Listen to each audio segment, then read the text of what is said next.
இது எனக்கு சைனா ரொம்ப பிடிக்குங்க. ரொம்ப பிடிக்கும் சைனாவை. ஏன் தெரியுமா? சைனாவுடைய அப்ரோச்சே டிஃபரெண்ட். நாம நிறைய விஷயங்களை சைனா கிட்ட இருந்து கத்துக்கணும். உண்மையா சொல்றேன், பல விஷயங்களை கத்துக்கணும். இன்னைக்கும் இந்திய அரசாங்கம் வரைக்கும் கற்றுக்கொள்ள வேண்டும் அதனுடைய ஐடியாலஜிய. அவன் சொல்றான் பார், நாம 7ல இருந்து 9 போகுமா? கணக்கு சொல்லு. 7ல இருந்து 9 போகுமா? போவாது. என்ன பண்ணலாம்? பக்கத்துல இருந்து கடன் வாங்கு. சரி, கடன் வாங்க, நீயே திருப்பி கொடுத்தியா?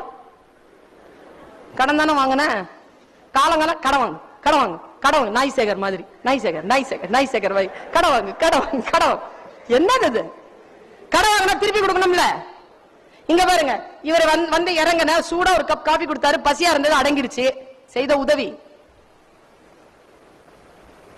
போனுக்கு கொஞ்சம் சார்ஜ் பண்ணிருங்க சார் சொன்ன 200 ரூபாய் சார்ஜ் பண்ணிருக்காரு. வீட்டுக்கு போய் அந்த 200 ரூபாய் அவருக்கு திருப்பி அனுப்பணும். நல்லா ஞாபகம், அவர் கொடுத்த காஃபியும் அவர் கொடுத்த 200 ரூபாயும் ஒண்ணு இல்ல. பார், சைனால என்ன சொல்றாங்க பார், 7 வீட்டுக்கு 9ஆம் நம்பர் வந்திருக்குதான். உடனே 7 தவிக்குதான். ஐயோ, நம்ம வீட்டுக்கு யாரோ வந்துட்டாங்களே, நம்ம கிட்ட இருந்து ஒண்ணு கொடுக்கணுமே, நம்ம கிட்ட இல்லையேன்னு தவிக்கும் போது நம்ம என்ன சொல்லி தரோம்? பக்கத்துல உனக்கு கடன் வாங்கணும். அங்க அப்படி சொல்லி தரல. அங்க என்ன சொல்லி தராங்கன்னா, அப்படி 7 தவிக்கும் பொழுது பக்கத்தில் இருக்கும் ஒரு எண் தன்னிலிருந்து ஒன்றை தந்து உதவும். தருமா? இது தருமா? நான் ஏங்குறது இல்ல, இது தரும். இப்போ அவர் கொடுத்த காஃபி இருக்குல்ல, சூப்பரா இருந்துச்சு காஃபி. நான் வீட்டுக்கு போயிட்டு சரவணா பவன்ல இருந்து ஒரு காஃபி வாங்கி பேக் பண்ணி இவர் காமிச்சிருவா.